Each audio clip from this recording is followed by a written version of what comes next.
As soon as prisons appeared in the history of man, almost immediately those who wanted to escape from there appeared. It is not surprising.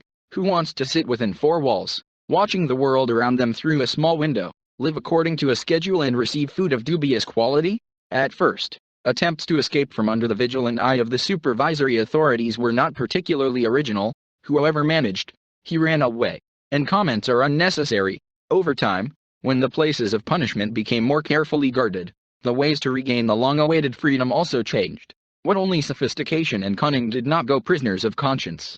Remember at least the famous film The Shawshank Redemption, based on the novel King of Horrors by Stephen King. However, unlike the protagonist of this picture, whose escape ultimately ended in triumph, for many real fugitives things are not always successful, but no less original.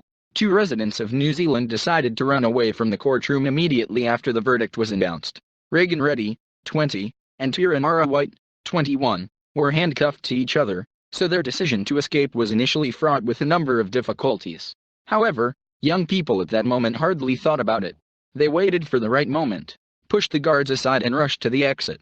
By the way, they even managed to run out into the street and cross the roadway, but then a lamppost appeared on the way of the fugitives.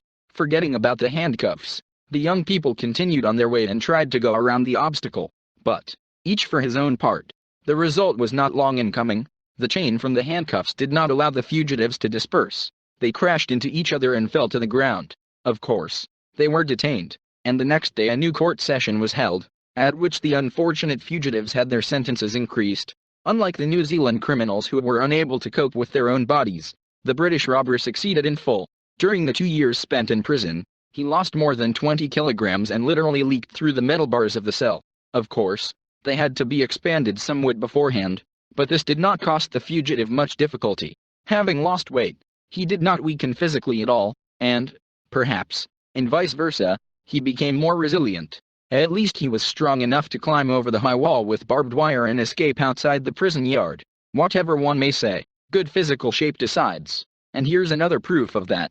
28-year-old American Michael Hill, who was detained on suspicion of committing a robbery, fled from 3 guards. He climbed over a 1.5-meter wall and a couple of fences, and then disappeared. So far nothing out of the ordinary, right? With only one caveat: some time ago, Hill's leg was amputated, so he ran away from justice on a prosthesis.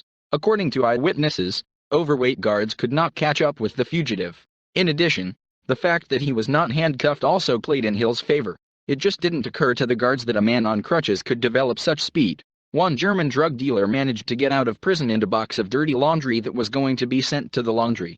But the attempt of his Mexican colleague was a little less successful. He tried to hide from the American police in a pillowcase. In general, the story of the escape of Luis Camacho Mendoza is extremely curious and filled with all sorts of details in the best traditions of adventure films. First, he made a rose out of toilet paper and asked the inmates to hand it over to the warden. Then he collected a master key from the screwdrivers found in the prison kitchen, opened the door and fled. He was caught in one of the apartments in the nearest town, hiding in a pile of laundry. The ability to use improvised means for one's own purposes can be very useful. So, one of the most dangerous criminals in South Africa, convicted of several dozen illegal acts, was at large, slipping out through a window in the cell door measuring 20 by 60 centimeters. And he didn't even have to lose weight to do it. Vaseline helped the criminal to gain freedom, with which he smeared himself from head to toe. But Indonesian prisoners escaped from prison with the help of pepper. Having collected enough spices, they made a burning liquid and literally blinded the guards. The escape took place. However, most of the fugitives were caught on the same day. And, of course, I cannot fail to mention Richard Lee McNair, one of the most cunning criminals in the United States. Not wanting to stay behind bars for a long time, McNair used almost all of the above methods of escape.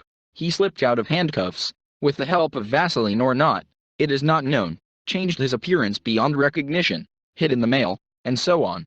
But, despite all the tricks, McNair spent only a few years at large, and then returned to prison again. Perhaps it was his hobby, or perhaps his lifestyle. I would be very grateful if you subscribe to my channel and like this post. Thank you for your attention.